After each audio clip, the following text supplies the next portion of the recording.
Hey guys, welcome back to another episode of Can Eric Grow Microgreens? Just wanted to start off saying ran into a couple of glitches, couple little things, had to be creative, but I think I got it. So I'm going to show you where we're at now and how we got there, kind of, sorta. So we've got I've got this big tray here. What I did is I took one of my trays, I cut holes in it, and then I set it on top of this other tray. I put a couple little spacers in there. I don't know if you can see that, just to give it a little bit of, because it just seemed like they were fitting too tight together. So, and I wanted to make sure I can get some water in, and I really want to bottom water, because that is really what everybody suggests. Made another tray here that is not going to be able to bottle water. I got a spray bottle. I had that little device I showed you before, but I couldn't get it to work right. And then I thought, well, you know, I can shake the seeds on with this, but nobody tells you in the videos, like, after you soak the seeds, they're so wet they don't come out of the shaker, but yet I see people doing shake machines, seed machines. I figured a shaker would probably be super easy, and all of us have one. So I ended up spreading it on by hand and being as meticulous as I could, but they were all lumped together, so it was a little tedious. Now I did also took this jug, like so, and I cut it off, and that's what I scoop my dirt in. We all have something like this laying around, I'm sure, but I got a really good idea for something else later. I'll try to show you. I did do one of these tomato trays, and so I'm hoping that works really good too. And then, as you can see, I spread the seeds around on these different trays as best I could.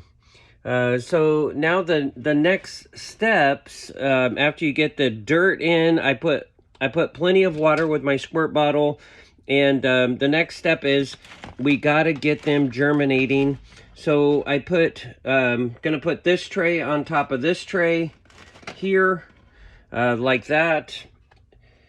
And then I've on my spare tray over the top of that.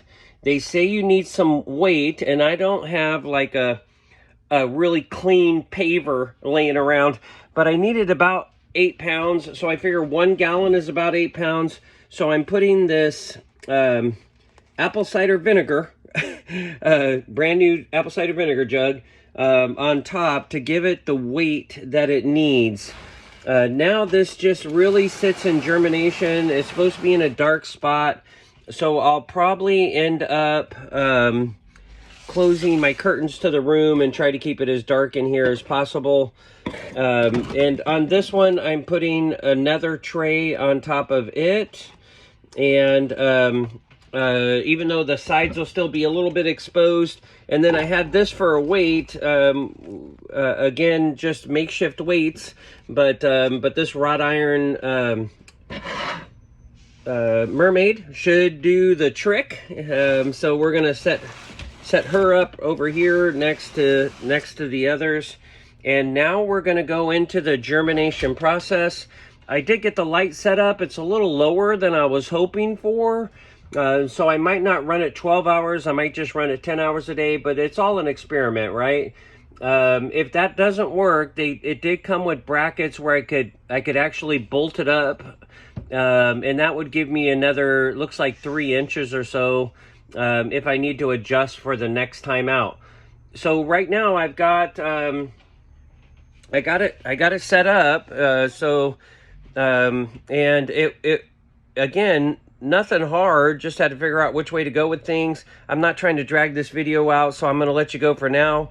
But the next one is after germination. We're going to see what those look like. It's probably going to be 3-4 days before I can get the next video out.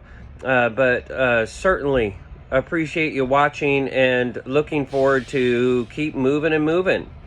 Thank you.